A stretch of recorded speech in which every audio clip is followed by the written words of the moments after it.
things quick. Today we're going to be getting at this 330i right here, and I'm going to be trying to figure out what the problem is with the misfire situation in this engine. There's a couple other problems that this thing has, like it needs a power steering flush or pump replacement. I'm not sure which one yet. Basically, I'm just going to be digging in and trying to diagnose what's actually wrong with this car. We're at my mom's here, where I have everything that I need. I have all my parts, I have all my tools, I have extras of things. I have all 3 cars here, so hopefully this goes well. Hopefully I can actually try to figure this out. If I can figure out the engine problems, the rest of it is super easy. Pop the hood on this guy. I feel like I've been doing this so much lately.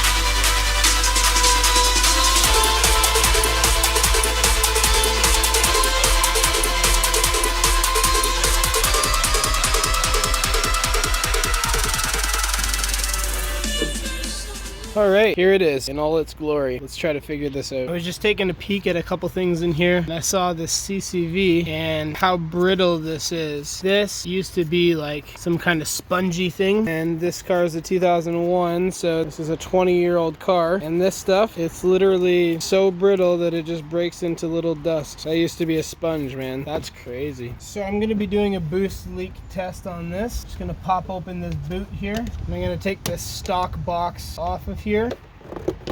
I'm going to take these 10 mils off here. Take this stock box out of here. Now we have access to this mass airflow sensor. From here, just going to stick this rubber glove on here. Then we're going to tape this thing down. Make sure it's secured on here. Make sure it's nice and tight, because we're going to be forcing some air into here. Now we're going to take one of the fingers here. I'm going to cut it. And then we're going to stick this guy right in the end of it here. Stick this guy right in the end of it here, so it's all the way in. And we're going to tape this side down nice and firm so that this isn't going to pop off either. Now we're going to do a boost leak test and see if we have any air leakage anywhere.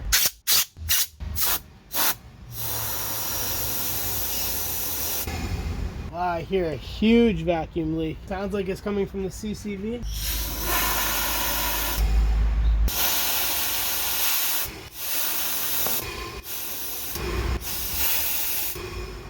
I'm not sure if you can hear this on camera, but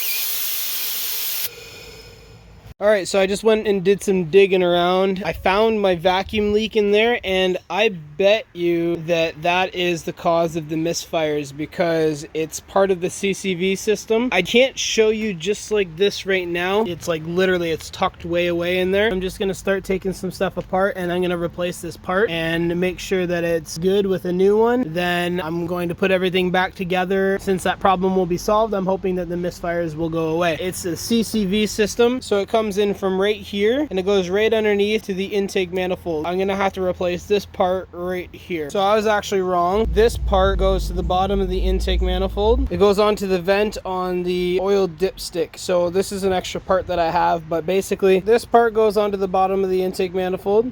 And then there's another end that attaches to here. So I just need to replace that part. Then I can get rid of that vacuum leak. The thing is, this CCV system, the crankcase vent, it's very easy to bypass this. But because I'm selling this car to someone else for emissions sake, I'm going to fix it properly. If you want to see a crankcase vent delete, let me know in the comments. Or you can check this video right here. I'll put a link to it. You can check out my last drift car that I had that had a CCV delete on it. And it's very simple the way it's set up. So this is very simple simple what I got going on here. So these are just extra parts here, but essentially it looks like this. So there's this portion on the bottom side of your dipstick, then this part would go and connect to this but longer, and that would go to the bottom of your intake manifold. What I'm going to do instead is I'm going to take this hose here. This hose is good for heat as well, but this is actually a windshield washer hose for your headlights. So they actually run in these little ports right here. You can see in my other videos when I took off the front end of this 330xi. I'll put a link here as well. You can check that video out. So that slips on there perfectly. It's a good fit and it's nice and tight, so I'm just going to replace it with this line. I'm going to measure out how much I need and then I'm going to replace that. So I'm just going to cut this thing off because this part is no good.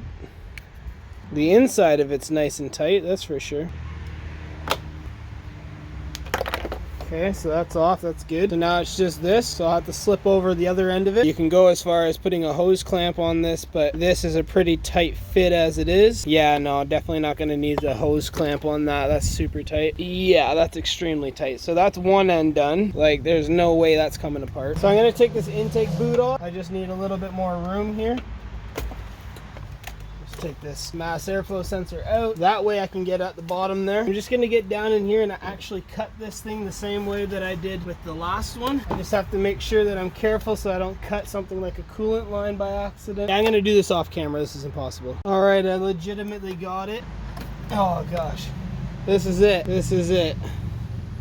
So I just had to cut the bottom here and take it off just like I did the other one. Yeah, that was impossible to get off, and these are my hands after doing that. So you can tell here, because of how greasy it is, it's been blowing out oil out of here. So there's pressure in the bottom of the engine, so it wants to push it out. It's supposed to be pushed through the crankcase vent, which is right here at the top, but instead it starts blowing out this. So I'm gonna measure this up. I'm gonna get the right distance that I need, and I'm gonna cut that line and I'm gonna replace this. So this is the measurement that I need. However, I'm gonna cut it longer, obviously, because I don't want to run the risk of not having enough. And I do have more of this line, but I want to save as much as I can. Stuff like this, that's why it's always good to keep stuff around. You never know what you're gonna need and when you're gonna need it. So I'm gonna make this a little bit longer, cut it about here. That should be enough. Should be way more than enough. All right, so that's that, and that would be in replacement of this. And there's just a little bit more, obviously, like, because some came off the end of this guy here, but I'm just gonna put that back in place, and I'm gonna slide this right over the other end just like this thing had come off. So essentially what you have here is you have your dipstick. This would be down in the engine just like you see right here. This goes to the bottom of the intake manifold, and this end will slide right onto that guy right there. If this thing didn't have any oil in it, I would just pull this thing out, but since there's oil in it, as soon as you pull that thing out of the bottom of the engine block there, this starts to spray out of the end, gets oil everywhere. So I'm not trying to do that. I'm just going to replace this in place. So I just put a little bit of diff fluid on the end of it. Doesn't hurt to lubricate it because this is going to be a really tight fit here. And I'm going to put it into the intake manifold first so I can find my place. So I'm actually going to cut about 2 inches off of that. So I ended up switching sides because this side is flared out from the last fitting that I had on it for whatever I used it for. So I'm just going to put a hose clamp on this end because it's literally as much as I can get it on there, but it's still on there enough. Like, this is just vacuum. It's not like it's pushing high pressure fluid through it or anything. So for vacuum, this is okay, but it's super tight. Like, that's not going nowhere, but I'll just do it like that instead and then have this flared end easier to put on the dipstick there. All right, so I got that back in and it fit really well. So I'm gonna put this intake boot back on. I'm gonna boost test this again and make sure that in fact what I did is good. Just have to tighten this up.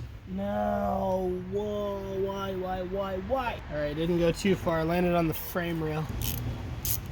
Now we just gotta stick this guy back in here. Plug this mass airflow sensor back in, let this compressor build, and then we'll try it again. Honestly, worst comes to worst is that thing is fixed and then we have another vacuum leak somewhere else, but that's fine. At least we'll be able to find it and we'll be able to deal with it. All right, let's cross our fingers and do this again. Wow, look at that. It's holding pressure. That means that there's no vacuum leaks. You saw how it just rushed out before? If you have a vacuum leak, it will rush out. If you don't, it will stay. I'm just gonna listen carefully to make sure I don't hear anything else. I'm not hearing it anywhere else. So I'm gonna take this off and I'm gonna let the car run and we're gonna see what happens. So what I'll do first is I'll hook in the OBDII, and so we can read this thing. We're gonna read these codes here first. We're gonna delete them so that the car doesn't recognize any kind of fault. So we're gonna go through here and we're gonna click engine because we don't need transmission stuff right now, and we don't need to read the codes because we know what they are. Actually, we'll read them just for the sake of it. System 2 lean bank 2, so that's cylinder 4, 5, and 6. Bank 2 to lean, again 4, 5, and 6. And so that seems to be all that there is right now, which that's good, but I know that there was an issue with misfiring before, so I'm not exactly sure why that's not on there, but either way, we're just gonna erase these codes here, then we're gonna turn the car off, and then we're gonna start it again.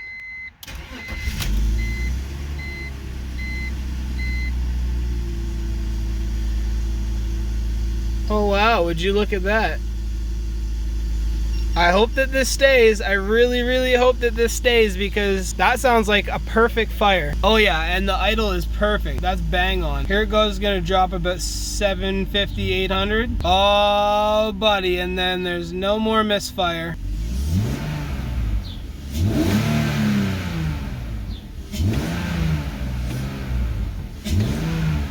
You see how it's just settling right back down without it jumping around? That means that it's working great. Look at this, we fixed the problem. Woo!